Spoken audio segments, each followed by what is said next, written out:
Дроны атаковали авиазавод в Казани. В Тыве арестовали военного полицейского, который пытал раненых солдат. Хамас освободил 3 израильских заложниц. Это новости на Ходорковский лайв. Ставьте лайки, мы начинаем. В ночь на 20 января взрывы раздавались в Казани. Столицу Татарстана атаковали украинские беспилотники.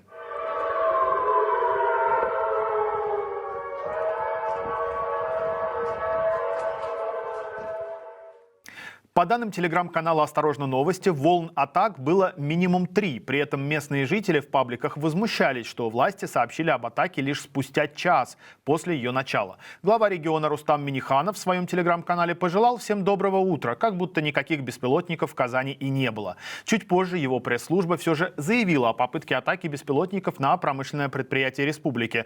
По официальным данным, пострадавших и повреждений нет. Однако местные жители пишут в соцсетях о том, что был атакован авиазавод имени Горбунова. Утверждается, что был поврежден пустой резервуар на территории завода. Однако телеграм-канал «Астра» отмечает, что подлинность этих кадров пока не подтверждена. Казанский авиационный завод имени Горбунова – одно из крупнейших авиапредприятий в России. Оно производит стратегические бомбардировщики Ту-160, а также гражданские лайнеры Ту-204. Кроме того, обломки неизвестного боеприпаса упали на Казанской улице Можайского. Жильцов ненадолго эвакуировали. Пакет черный кладу, как труп. Чем занимается? Ну, барабулька лежит. Обломок забрали сотрудники профильных служб. В связи с налетом беспилотников в аэропортах Казани, Нижнекамска и Ижевска временно были введены ограничения на полеты.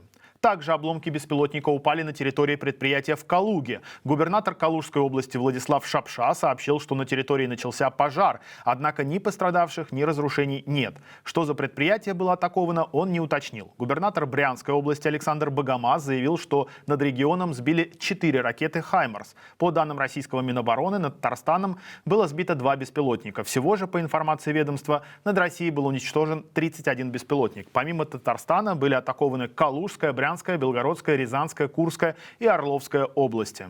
Воздушные силы Украины при этом сообщили, что Россия этой ночью выпустила по стране 141 беспилотник ракету «Искандер-М».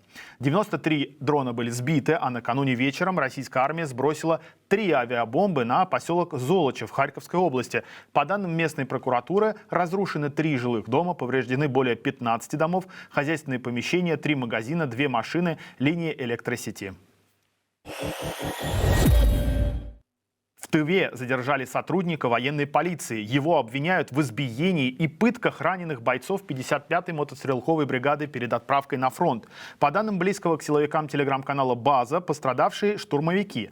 На официальном сайте республики говорится, что избитые контрактники, которых собирались отправить в так называемую зону СВО. Видео с кадрами насилия появилось в провоенных телеграм-каналах. Его также опубликовал серийный доносчик Виталий Бородин. Инцидент случился 16 января в воинской части номер 55-115 в Кызыле. На записи видно, как мужчина в камуфляже, как утверждается сотрудник военной полиции с позывным «Бешеный», бьет 2 солдат резиновой дубинкой и электрошокером, угрожает изнасилованием и требует раздеться. Один из бойцов опирается на трость, второй на палку. У одного из них серьезные травмы, включая повреждение позвоночника. Как утверждают очевидцы, солдаты не хотели возвращаться на передовую, поскольку находились на лечении. Власти Тывы взяли расследование под контроль. В Центральном военном округе заявили, что подозреваемый задержан. Возбуждено уголовное дело. Хамас выдал Израилю часть заложников в рамках соглашения о перемирии. Его заключили 17 января при посредничестве США и Катара. Накануне боевики освободили 3 израильских женщин, находившихся в плену 471 день. Канцелярия премьера Израиля опубликовала видео встречи освобожденных из плена Хамас заложниц с их родными. Освобожденные израильтянки получили от Хамас своеобразные сувениры, пакеты с символикой террористической организации, открытки с видами Газы и сертификаты об освобождении.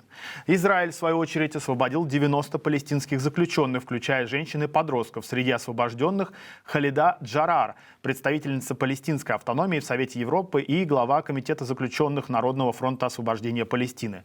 Перемирие предполагает, что в течение 42 дней Хамас освободит 33 израильских заложников, а Израиль более 1890 палестинцев. Пока остается неизвестной судьба 94 человек, все еще находящихся в плену.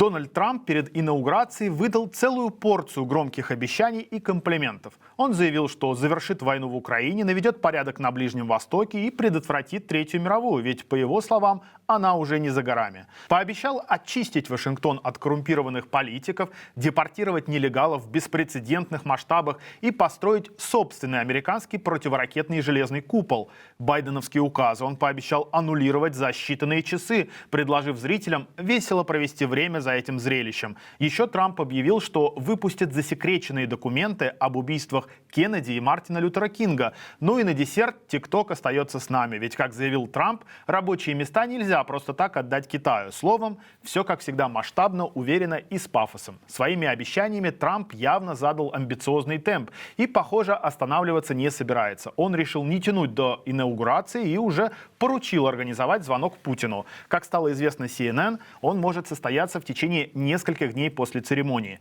Дипломатия, как известно, не терпит промедления.